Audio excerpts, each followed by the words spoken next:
Shalom Aleichem Besem Yeshua HaMashiach, Bapak Ibu yang terkasih dalam nama Tuhan Yesus Kristus. Renungan malam kita kali ini bersama saya, Pastor Juniarson Ginting, terambil dari firman Tuhan, Matius 28 ayat 16 sampai yang ke-20. Dan ke-11 murid itu berangkat ke Galilea, ke bukit yang telah ditunjukkan Yesus kepada mereka. Ketika melihat dia, mereka menyembahnya, tetapi beberapa orang ragu-ragu. Yesus mendekati mereka dan berkata, "Kepadaku telah diberikan segala kuasa di sorga dan di bumi. Karena itu pergilah, jadikanlah semua bangsa muridku, dan baptislah mereka dalam nama Bapa dan Anak dan Roh Kudus. Dan ajarlah mereka melakukan segala sesuatu yang telah kuperintahkan kepadamu. Dan ketahuilah, aku menyertai kamu senantiasa sampai kepada akhir zaman." Dari firman yang sudah kita baca Bapak Ibu, saya mengambil topik renungan malam kali ini adalah 5 dampak kesaksian orang percaya. Perintah bersaksi akan kabar baik atau yang sering kita sebut Injil adalah suatu tugas atau amanat yang diberikan Tuhan Yesus kepada murid-muridnya, tentu juga kepada kita orang percaya. Kita sebagai orang percaya punya tugas untuk bersaksi dan memberitakan kebaikan Tuhan Yesus yang kita alami secara pribadi setelah kita lahir baru. Kesaksian orang benar punya kuasa dan akan berdampak bagi orang yang mendengarkannya, baik secara langsung maupun tidak langsung. Ini harus kita pahami. Orang yang kita beritakan kabar baik akan percaya atau tidak, itu semua kemurahan Tuhan. Bagian kita hanya menyampaikan dan bersaksi. Ini yang penting.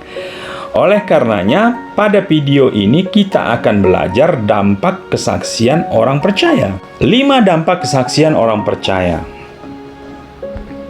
Yang pertama, banyak jiwa diselamatkan. Ini luar biasa, bahwa kesaksian kita sebagai orang percaya akan membawa jiwa-jiwa diselamatkan.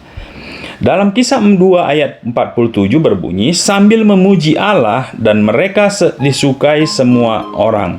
Dan tiap-tiap hari Tuhan menambahkan jumlah mereka dengan orang yang diselamatkan."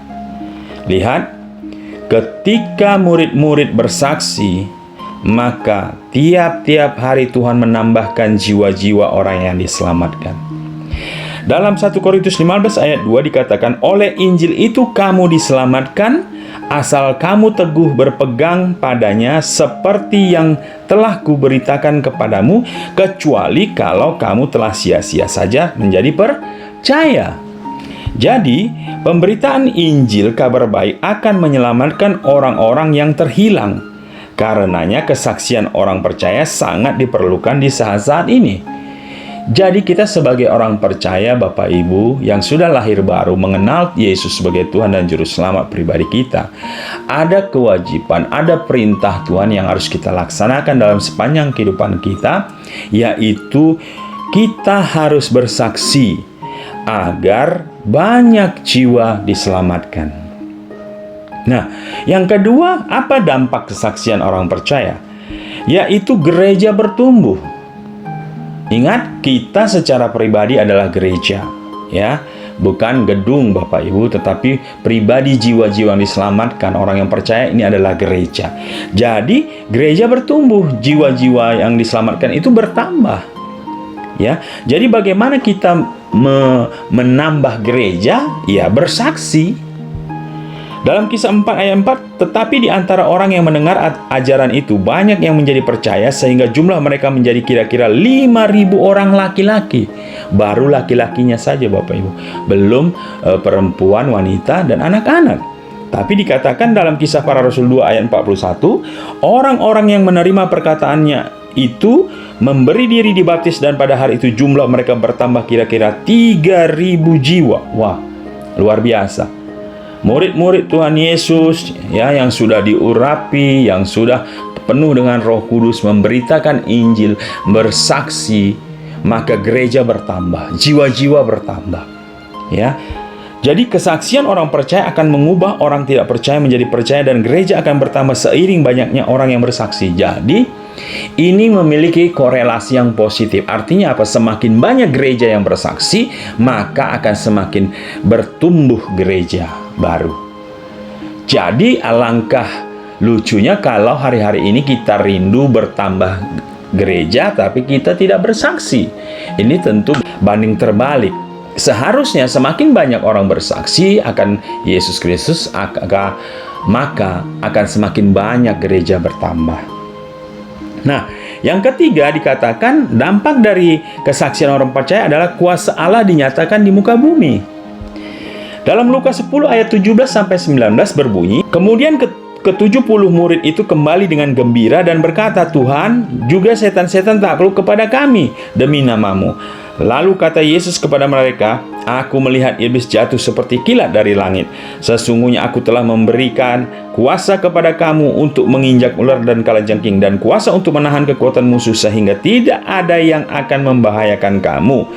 Jadi jelas, orang percaya yang bersaksi, yang diutus, itu Tuhan memberikan kuasa. Ya, murid-murid yang bersaksi diberikan kuasa oleh Tuhan melalui Roh Kudus, dan tanda-tanda mujizat akan dinyatakan saat firman Tuhan diberitakan. Nah, jadi imani dan percaya Bapak Ibu, ketika kita menginjil, kita bersaksi tentang kabar baik Injil itu, maka Tuhan sertai kita, terutama Roh Kudusnya yang sudah ada dalam diri kita, itu punya kuasa menyertai kita. Kita pun diberi kuasa.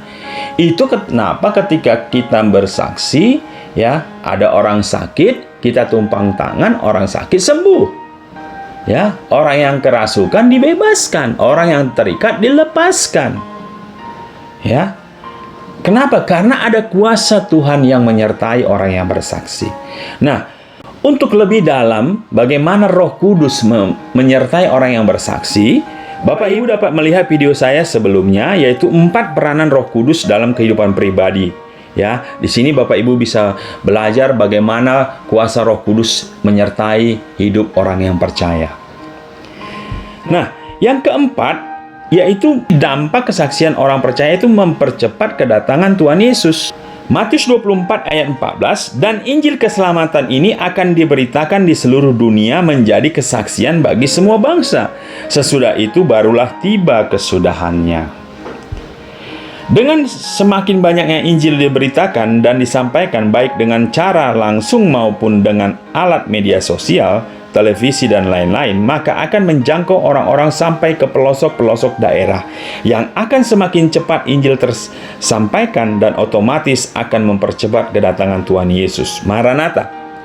Jadi kerinduan kita Bapak Ibu, Tuhan Yesus datang kali kedua.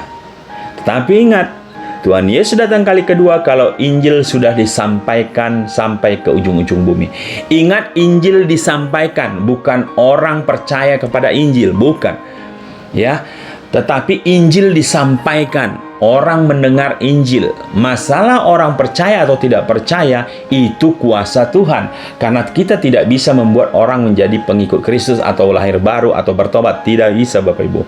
Itu adalah pekerjaan Roh Kudus. Bagian kita hanya menyampaikan kabar baik, menginjil, menyampaikan kabar baik itu, dan bagian Roh Kudus yang akan mengubah hati seseorang untuk menerima anugerah keselamatan itu.